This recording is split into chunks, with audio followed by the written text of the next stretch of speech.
नमस्कार। मैं अजय कुमार, प्रवक्ता हिंदी। आज मैं आप लोगों को विष्णु खरे विरचित कविता एक कम पढ़ाऊँगा। सर्वप्रथम हम इस कविता के सार को जान लेते हैं। यहाँ कवि इस कविता के माध्यम से स्वतंत्रता के बाद यानी 1947 ईस्वी के बाद के भारतीय समाज में प्रचलित हो रही जीवन शैली को रेखांकित किया है। आज़ादी के बाद सब कुछ वैसा नहीं रहा जिसकी तो स्वतंत्रता सेनानियों ने कल्पना की थी। भारत में अमीर लोग बेईमानी एवं भ्रष्टाचार अपनाकर और अधिक अमीर होते चले गए एवं गरीब लोग ईमानदारी के कारण और अधिक गरीब। पूरे भारत के आस्थावान, ईमानदार और संवेदनशील जनता का मोह भंग होता चला गया। परिणाम स्वरूप आपसी विश्वास, परस्पर भाईचारा और सामूहिकता का स्थान धोखाधड़ी, आपसी खींचतान ने ले लिया और नितांत स्वार्थपरकता का माहौल बनता चला गया। यहाँ कवि इस माहौल में स्वयं को असमर्थ पाते हुए भी ईमानदारों के प्रति अपनी सहानुभूति रखता है तथा कुछ न कुछ करने की स्थिति में होने के बावजूद स्वयं को ऐसे लोगों के जीवन संघर्ष में बाधक नहीं बनना चाहता। इसलिए वह कम से कम एक व्यवधान तो कम कर ही सकता है, जो कि वह करता भी है। यही कविता का संदेश है। अब हम इस कविता को व्याख्या सहित देखेंगे। सर्वप्रथम कविता का संदर्भ। कविता का नाम है एकम। कवि हैं विष्णु खरे। कविता का प्रसंग। इस कविता में कवि ने आज़ादी के बाद के भारत के जीवन शैली पर प्रकाश डाला है।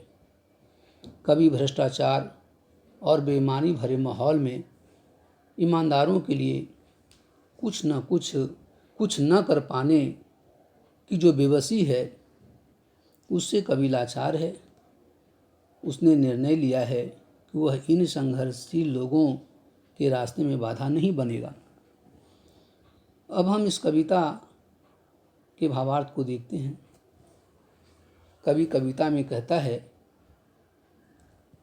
1947 के बाद से इतने लोगों को इतने तरीकों से आत्मनिर्भर, मालामाल और गतिशील होते देखा है कि अब जब आगे कोई हाथ फैलाता है 25 पैसे एक चाय या 2 रोटी के लिए, तो जान लेता हूँ मेरे सामने एक ईमानदार आदमी, औरत या बच्चा खड़ा है। यहाँ कवि कह रहा है 1947 के बाद बहुत सारे लोग अनैतिकता, भ्रष्टाचार एवं बेईमानी का सहारा लेते हुए बहुत सारा धन कमाते हुए देखा है।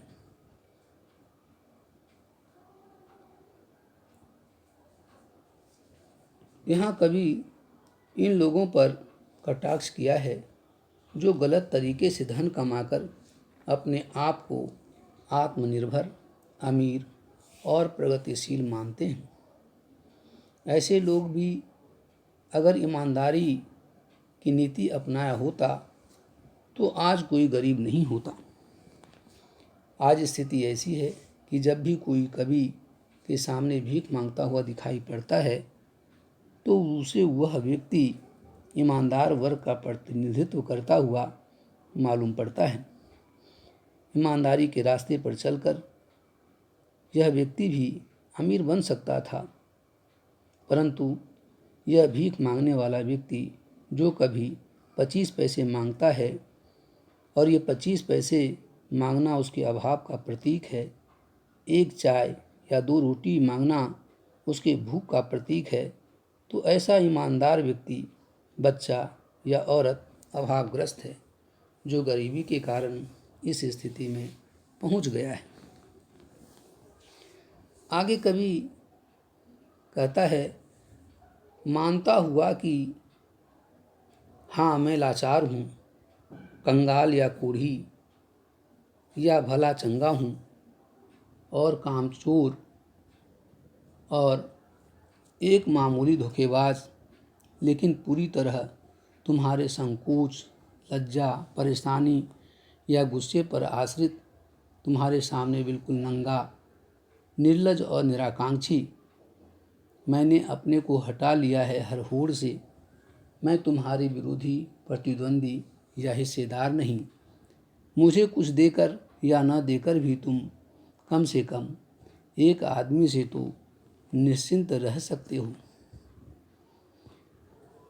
इस काव्यांश में कवि स्वयं को लाचार, कामचोर और धोखेबाज बताते हुए कह रहा है कि वह इन ईमानदार लोगों को मदद करने में असमर्थ है, लाचार है, बेबस है।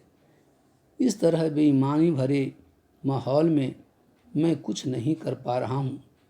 कवि यहाँ अपने आप को लाचार और कामचोर कह रहा है। यदि वह पर्याप्त प्रयास किया होता तो शायद इस व्यवस्था में कुछ परिवर्तन ला सकता था। कवि इस बात से व्यथित है, परंतु वह अपने आप को असमर्थ बता रहा है कि वह कुछ नहीं कर पा रहा है। इस प्रकार कवि बेईमान और भ्रष्टाचार के बीच जी रहे ईमानदार व्यक्ति के प्रति अपनी सहानुभूति दिखा रहा है। वह कहता है, मैंने तुम्हारे सामने अपने आत्मसम्मान को भी खो दिया है, स्वयं को नंगा, निर्लज बता रहे हैं, अपने को अपमानित महसूस कर रहे हैं। कवि ईमानदार व्यक्ति के रास्ते में कोई बाधा नहीं बनना चाहता है। कवि कहता है, ना तो मैं तुम्हारा विरोधी हूँ, ना ही तुम्हारे रास्ते रोकने वाला, और न ही तुम्हारा हिस्सा बांटने वाला बनना चाहता हूँ। वह कहता है, ईमानदार व्यक्ति उससे निश्चिंत होकर रह सकता है। इस समाज में कम से कम एक व्यक्ति उसके रास्ते से हट जाएगा। कवि अपने आप को उसके रास्ते से हटाते हुए कहते हैं कि मैं तुम्हारी मदद तो नहीं कर पा रहा हूँ, परंतु तुम्हारे रास्ते में भी मैं नहीं आऊँगा। अब तुम्हारे रास्ते का एक बाधा कम हो गया है।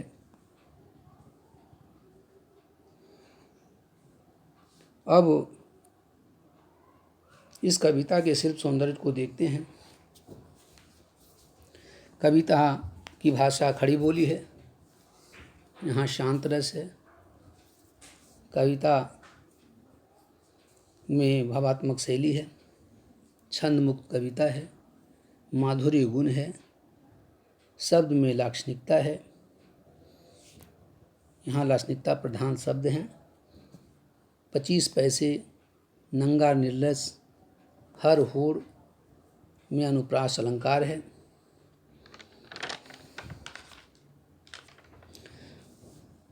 अब आप एक कम पाठ से संबंधित अधोलिखित प्रश्नों को हल करेंगे।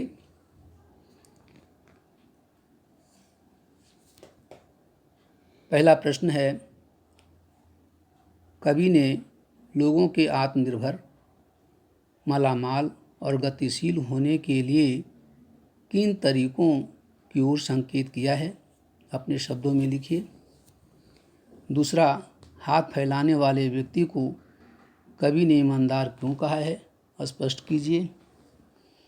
तीसरा, कवि ने हाथ फैलाने वाले व्यक्ति को लाचार, कामचोर, धोखेबाज क्यों कहा है? चौथा, मैं तुम्हारा विरोधी, प्रतिद्वंदी या हिस्सेदार नहीं से कवि का क्या अभिप्राय है? पाँचवां, भाव सौंदर्य स्पष्ट कीजिए। क, 1947 के बाद से आखिरी पंक्ति है, गतिशील होते देखा है। ख, मानता हुआ कि मैं लाचार हूँ, आखिरी पंक्ति एक मामूली धोखेबाज। ग, तुम्हारे सामने बिल्कुल, आखिरी पंक्ति लिया है हर होड़ से। प्रश्न छठा, सिर्फ सौंदर्य स्पष्ट कीजिए। क कि अब जब कोई आखिरी पंक्ति है या बच्चा खड़ा है। ख मैं तुम्हारा विरोधी प्रतिद्वंदी आखिरी पंक्ति निश्चिंत रह सकते हो। आशा करता हूँ कि आपको यह पाठ समझ आया होगा। इस वीडियो को शेयर करें, लाइक करें और सब्सक्राइब करके बेल आइकन को दबाएं, जिससे आपको मेरे आने वाले नए वीडियो मिलते रहेंगे। धन्यवाद।